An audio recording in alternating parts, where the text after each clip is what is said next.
A very good morning to one and all. Today we are going to discuss about another topic, that is labyrinthitis, and we are discussing about its management.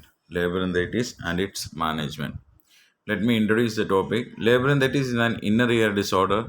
The two vestibular nerves in your inner ear send to your brain information about your spatial navigation and balance control.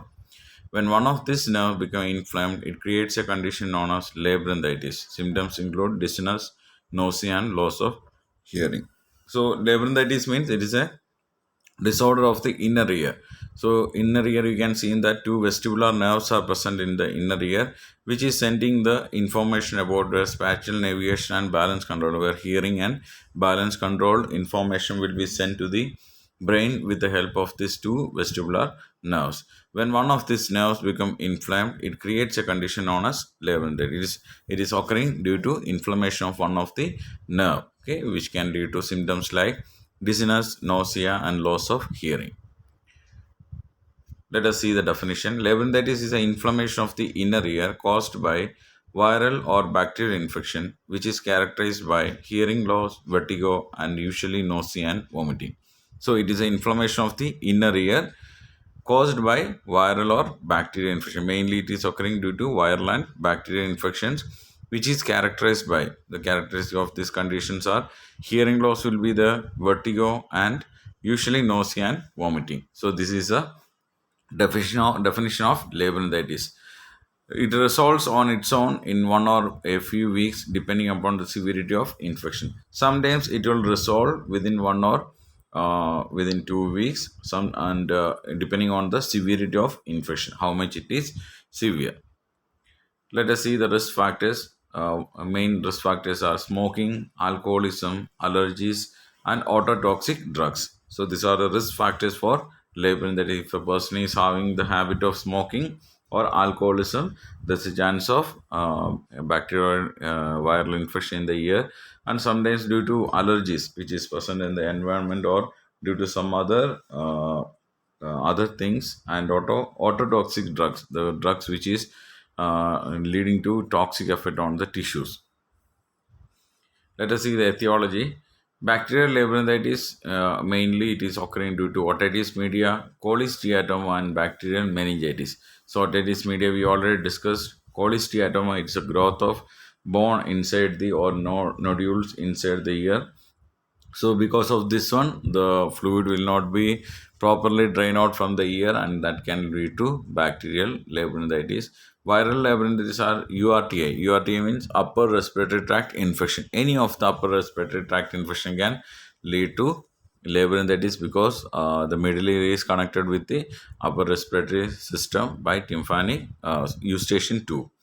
Then measles, mumps, rubella. These are some viral conditions which can lead to labyrinthitis. Then vestibular neuronitis. That is another condition which is affecting the vestibular nerve, vestibulocochlear nerve. So inflammation of the vestibulocochlear nerve also can lead to labyrinthitis. Let us see the pathophysiology. Due to the etiological factors, we have seen that main etiological factors are virus and bacteria. Due to this inflammation of labyrinth will get inflamed. Then ossification of space. Ossification of space means hardening or formation of calcification in the semicircular spaces that can lead to vertigo and hearing loss. So this is a pathophysiology for labyrinthitis. So due to the etiological factors, there is an inflammation occurring on the labyrinth, and due to the inflammation there's a calcification or hardening of the spaces, or calcification of the spaces can lead to vertigo and hearing loss. If the fluid is not moving properly, if it is not balancing both side of the ear, then it can lead to vertigo and hearing loss. Then next one is signs and symptoms. The first sign is vertigo. There is an imbalance you can feel in the person gait or the posture. Nausea and vomiting will be there. Nystagmus will be there. There is an involuntary eye movement, that is nystagmus. Then tinnitus, ringing down sound will be there. Sensory neural hearing loss. Then balance problems, oral fullness. There is a heaviness or something is filled in the ear, like that they are experiencing. Then autalgia, then fever and depression. So these are the signs and symptoms for labyrinthitis. Let us see the diagnostic evaluation, how we can diagnose. Proper history should be taken because there are so many factors which can lead to risk factors which can lead to labyrinthitis, like any habit of smoking, alcoholism, any allergy reactions, or sometimes any exposure to ototoxic drugs. So this medical past and present history should be taken. Then physical examination including otoscopy, then hearing acuity test should be done. Then Roomberg test. Roomberg test is a test which we are doing for identifying or evaluating the proprioception, whether the person is identifying where they are or whether a person is oriented. So, in order to identify the balance of the person. So, in this test, we are instructing the patient to remove the shoes and they have to stand on the flat surface of the ground. Then we are telling them to move or keep one, they have to stand both feet together. Then they have to start walk by opening the eyes. First step they have to keep, then close the eyes, then second step, then open the eyes, then third step, then close the eyes, then fourth step. So after few steps we will assess the second steps, means when the patient close the eyes and when they put the step.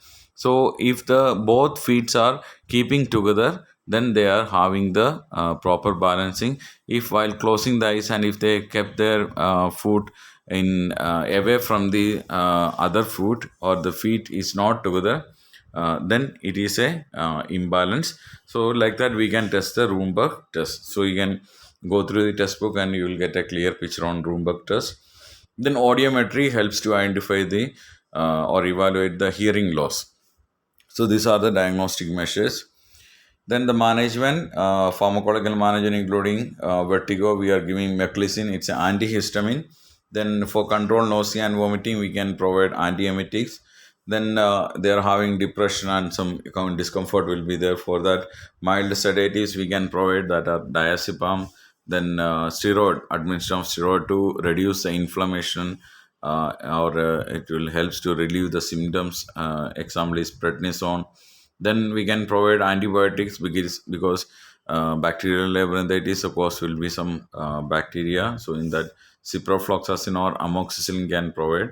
Then antiviral, acyclovir or valacyclovir drugs should be administered. These are the medical management. Then in non-pharmacological management, to relieve from vertigo, vertigo is one of the main sign or symptom for this labyrinthitis. So how can we can relieve from vertigo? It including avoid sudden change in position. Whenever you are changing the position, if you are in a sitting position and if you want to get up, you have to do a slow change. Okay, don't take a sudden change. So when you are moving, that time vertigo can occur. Then avoid sudden movement, then sit still during a vertigo attack. So if you are suffering from a vertigo attack, you have to sit for some more time to relieve completely from the vertigo attack. Then get up slowly from a lying down or seated position.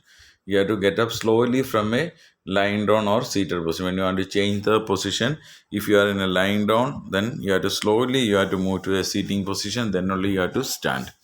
Avoid watching television, computer screens, and bright or flashing lights during a vertigo attack. So, if you are suffering from a vertigo attack, you have to avoid, you have to teach the patient to avoid television, watching television, computer screens, bright or flashing lights, because it can exaggerate or it can increase the symptoms.